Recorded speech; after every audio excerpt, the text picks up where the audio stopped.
எல்லாருமே சந்தோஷமா வந்து தீபாவளிய செலிப்ரேஷன் பண்ணிட்டுருக்காங்க. இந்த சூழ்நிலையில வந்து விஜய் வந்து கேட்குறாரு, நம்ம சாரதா கிட்ட, "என்ன அத்தை, வீடு விக்கிற விஷயம்லாம் என்ன வந்து இதில இருக்கு, ப்ராசஸிங்கில இருக்கு." அப்படின்னு சொல்லிட்டு கேட்குறாரு. அது வந்து மாப்பிள அப்படின்னோனே, "வீடு விற்க தான் போறோம். அதுக்கு எல்லா ஏற்பாடையும் நான் பண்ணியாச்சு. அதனால சீக்கிரமாவே வீடு நாங்க கண்டிப்பா வித்துருவோம். காவேரி தான் ஒத்துக்க மாட்டேங்கிறா. காவேரி ஒத்துக்குனாலும் வீடு விற்கிறது கன்ஃபார்ம் தான்." அப்படின்னு சொல்லிட்டு வந்து வெடுக்குன்னு பேசுறாங்க. கங்கா வந்து இந்த மாரி பேசிட்டு இருக்காங்க. அத பார்த்துட்டு வந்து, "அமைதியா இருக்க மாட்டியா கங்கா?" ஆமா மாப்ள, வீடு விக்க தான் போறோம். வேற வழி கிடையாது. ஏன்னா இவளுங்க 2 பேருமே காசு கேட்குறாளுங்க." அப்படின்னோனே, அப்படியே நிவின் பார்க்குறாரு. யமுனா ஐய்யய்யோ! மாட்டி விட்டாங்களே அம்மான்னு சொல்லிட்டு அப்படியே பார்க்குறாங்க. உடனே வந்து, "என்ன இது?" அப்படின்னு சொல்லிட்டு நிவின் வந்து அப்படியே பார்க்குறாரு. உடனே வந்து, சரி, எதுவும் நல்லது தானே. 2 பேரும் காசு இல்லாதம்போது இருக்கும்போது வீடு விக்கிறது தானே நல்லது. அதுக்கு தான் யோசிச்சுட்ருக்கேன். காவேரி தான் ஒத்துக்க மாட்டேங்கிறா." அப்படின்னோனே, உடனே காவேரி வந்து, "சரிம்மா, உங்க விருப்பப்படியே செய்யுங்க." அப்படி சொல்கிறாங்க. "காவேரி நீ ஏன் இப்படி பேசுகிற?" அப்படின்னு சொல்லிட்டு கேட்குறாங்க. வந்து அம்மா.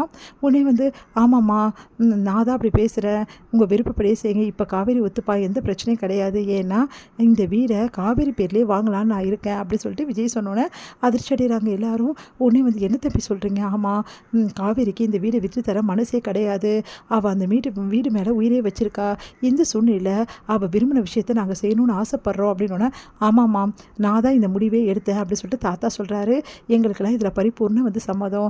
காவேரிக்கு காவேரி ஆசைப்பட்ட வீடு கிடைக்கணும். பத்தாதுன்னு கொடைக்கானல் போனால் ஏதாவது தங்கறதுக்கு செய்யறதுக்குன்னு ஒரு வீடு இருக்கிறது நல்லது தானே." அப்படின்னு சொல்லிட்டு சொல்கிறாங்க. பாட்டியும் வந்து, ஆமாம், காவேரிக்கு இந்த வீடு வாங்கி கொடுத்தது எங்களுக்கெல்லாம் சந்தோஷம் தான்." அப்படின்னு சொல்கிறாங்க. இதெல்லாம் கேட்டு சாரதா ரொம்ப சந்தோஷப்படுறாங்க. அடுத்து வந்து எல்லாம் கேட்டு கங்காவும் யமுனாவும் வந்து செம்ம டென்ஷன் ஆயிடுறாங்க. என்னடா இது இப்படி நடக்குது அப்படி சொல்லிட்டு உடனே கங்கா வந்து பார்த்து முறைக்கிறாங்க. உடனே வந்து சாரதா சொல்கிறாங்க, "எனக்கு ரொம்ப சந்தோஷமாக இருக்குது. யாருக்கிடையோ வீடு கிடச்சிருந்தா இந்நேரம் என்ன நடந்திருக்கும். காவேரி வாங்குறது என் சந்தோஷம் தான். இங்கே பாருங்கள், வீடு தான் காவேரி பேரில் இருக்கும். மற்றபடி எல்லாருமே அந்த வீட்டுக்கு போகலாம் வரலாம், எந்த பிரச்சனையும் கிடையாது. அது உங்கள் வீடு தான். இப்போ வரைக்கும் அந்த வீடு எக்காரணம் கொண்டும் காவேரி பேரில் இருக்குமே தவிர உங்கள் வீடு உங்கள் வீட்டு போகாது. ஓகேவா?" அப்படி சொல்லிட்டு விஜய் சொல்லிட்டு இருக்காரு. "நீங்கள் என்ன சொன்னாலும் காவேரி பேரில் இந்த வீடு வாங்குறதுக்கு எங்களுக்கு சம்மந்தம் கிடையாது. காவேரிக்கு கொடுக்கறதுக்கு எனக்கு விருப்பமே கிடையாது." அப்படின்ற மாதிரி கங்கா சொல்கிறாங்க. அதை கேட்டு எல்லாம் அதிர்ச்சி அடைகிறாங்க. "என்ன கங்கா இப்படி பேசிகிட்டு இருக்க?" அப்படின்னு சாரதா சொல்கிறாங்க. "நீ அமைதியா இருமா. இங்கே பாருங்கள், நீங்கள் வாங்கினீங்கன்னா வந்து உங்ககிட்ட ரேட்டு நாங்கள் பேச முடியுமா சொல்லுங்கள். வெளியாள் வாங்கினாங்கன்னா அடித்து பிடிச்சி ரேட்டு பேசலாம். இதுதான் வேணும் எங்களுக்கு அப்படின்னு சொல்லிட்டு உங்ககிட்ட அதெல்லாம் நாங்கள் பேச முடியுமா? நீங்கள் வாங்குறேன்றீங்க." அப்படின்னோடனே, ஓ, அதுதான் உங்கள் பிரச்சனையா? அதெல்லாம் ஒன்றும் பிரச்சனை இல்லைங்க. யார் வாங்கினாலும் சரி, எவ்வளோ ரேட்டுக்கு அவங்க கேட்டாலும் சரி, அந்த ரேட்டை கொடுக்க நான் தயாராக இருக்கேன். போதுமா? மார்க்கெட் ரேட்டுக்கு என்னவோ அதை தான் நாங்கள் கொடுக்க போகிறோம். மற்றபடி இதனால் உங்களுக்கு எந்த பிரச்சனையும் வராமல் நான் பார்த்துக்கிறேன். நீங்கள் மார்க்கெட்டில் ஃபுல்லாக விசாரிங்க. அவங்க என்ன ரேட்டு கேட்குறாங்க பாருங்கள். அந்த ரேட்டையும் உங்களுக்கு நாங்கள் கொடுத்துட்றேன். இப்போ எந்த பிரச்சனையும் உங்களுக்கு இல்லைல்ல அப்படின்னு சொல்லிட்டு வந்து சொல்கிறாரு நம்ம விஜய்.